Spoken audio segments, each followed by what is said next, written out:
Trump বিরোধী আন্দোলনে কাঁপছে গোটা যুক্তরাষ্ট্র। স্থানীয় সময় শনিবার নো কিংস আন্দোলনের ব্যানারে 50 অঙ্গরাজ্যের 3000-এর বেশি জায়গায় বিক্ষোভ সমাবেশ করেছেন দেশটির লাখ লাখ মানুষ। ক্রমবর্ধমান জীবনযাত্রার ব্যয় বৃদ্ধি, অভিবাসন বিরোধী অভিযান এবং ইরানের বিরুদ্ধে যুদ্ধসহ ট্রাম্প প্রশাসনের নানা বিতর্কিত সিদ্ধান্তের বিরুদ্ধে প্রতিবাদ জানান তারা।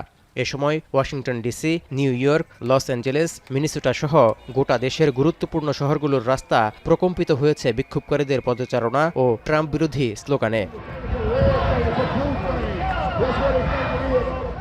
ধরপাকড় চালিয়েও বিক্ষোভকারীদের দমাতে পারেনি ট্রাম্প প্রশাসন। বিক্ষোভকারীরা জোর গলায় জানান দেন ইরানের বিরুদ্ধে যুদ্ধের জেরে আকাশছোঁয়া হচ্ছে গ্যাস ও জ্বালানি তেলের দাম, যে কারণে দুর্বল অর্থনীতির মুখোমুখি হচ্ছে যুক্তরাষ্ট্র। Can definitely say that, the illegal war, the illegal going into other countries and kidnapping their leaders is a big problem for me. He's the worst president we've ever had because he's moving the country in an authoritarian direction.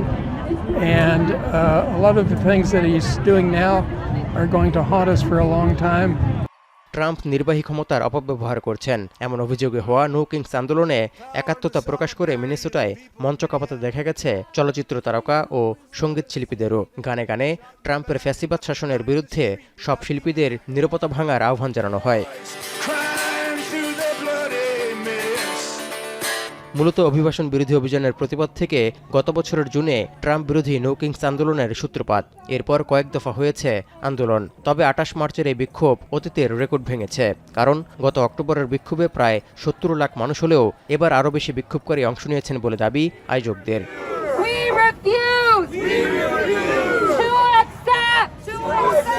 ইন্ডিভিজিবল নামের একটি platform এই আন্দোলনের মূল উদ্যোক্তা হলেও কোনো একক ব্যক্তি বা গোষ্ঠী এটি পরিচালনা করেন না। শনিবার যুক্তরাষ্ট্র ছাড়াও ট্রাম্প বিরোধী নো কিংস আন্দোলন হয়েছে ইতালি, স্পেন সহ ইউরোপের অন্তত 15টি দেশে। এসব দেশে থাকা মার্কিনরা সড়কে নেমে ট্রাম্পের যুদ্ধ মনোভাবের তীব্র নিন্দা জানান। সব মিলিয়ে দাবানলের মতো ছড়িয়ে পড়ছে নো কিংস আন্দোলন। তৌহিদুর রহমান, এখন বিশ্ব।